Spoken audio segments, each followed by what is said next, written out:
Ya, kembali lagi bersama Smart Water Heater Purwokerto.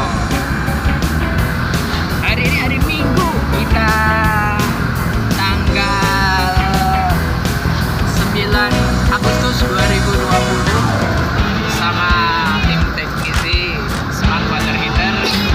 Kita servis water heater di daerah Banjarnegara bersama teknisi Mr. Prabu dan Mr. Adit, ya, yang tentunya bersama dengan saya juga. Dan ini kita telah selesai dan habis itu kita pulang, dan alhamdulillah untuk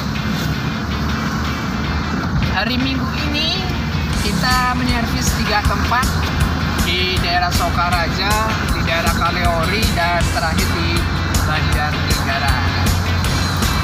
Terima kasih